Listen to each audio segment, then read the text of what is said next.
સંઘર્ષ કરે અને શિક્ષિત બને।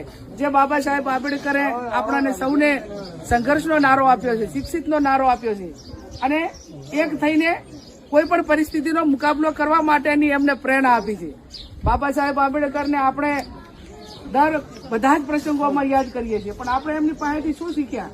કઈ 24 કલાકમાંથી 18 કલાક મજૂરી કરી હતી જે તે વખતે, અને એટલા માટે વિશ્વમાં એમનું નામ કરીને આપણને બધાને આજે પણ જીવવા માટેના અધિકાર આપ્યા। બાબા સાહેબે એસસી અને એસટી ને એ ટાઈમે પેલું કરવું, ઓબીસી ને એ ટાઈમે અનામત આપવા માંગતા હતા, પણ એમનું ના બોલું છું તેમને રાજીનામું આપી દીધું હતું। આજે બહેનોને મારી વિનંતી છે, કહું છું કે તમે માતાજીની દીવાબત્તી કરો ને તો ભેગો બાબા સાહેબ આંબેડકરના ફોટાને પણ દીવાબત્તી કરજો।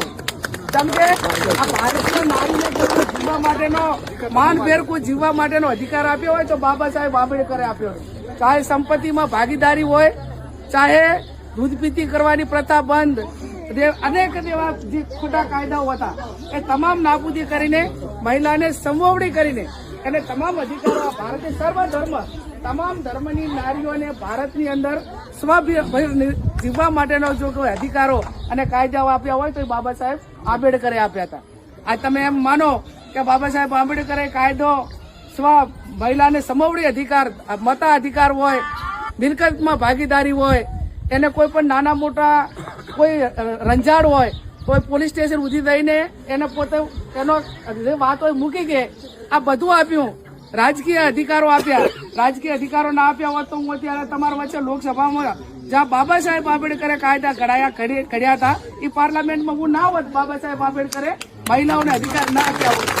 અને જે આપણને બંધારણ આપ્યું છે, બંધારણનું આપણે જે અમૂલ્ય ધન છે કે જેની કિંમત જ ના આંકી શકાય એટલું અમૂલ્ય આપણને વારસો બાબા સાહેબે આપ્યો છે, એનું જતન થાય। વ્યસનો ઓછા।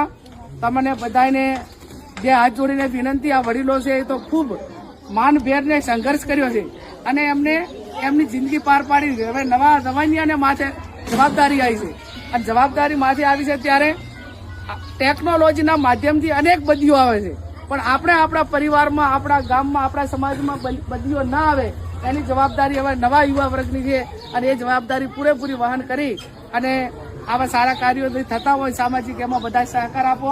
ફરી મોહનબાના આત્માને ભગવાન શાંતિ આપે, એમના પરિવારને જ્યારે પણ કઈ નાના મોટી જરૂર હોય ત્યારે અમારા લાયક હોય તો ધ્યાન દોરજો અને સમાજનું પણ કોઈ કામ હોય તો તમારા થકી લોકસભામાં છું, તમારો ખૂબ મોટો હિસ્સો છે અને તમારા બધેનો એક મારા ઉપર ખૂબ મોટો ઉપકાર છે। એટલે હંમેશા ઉપકાર ઉતારવા માટે મારાથી જેટલા થાય એટલા પ્રયત્ન કરીશ અને નાના મોટું પ્રશ્ન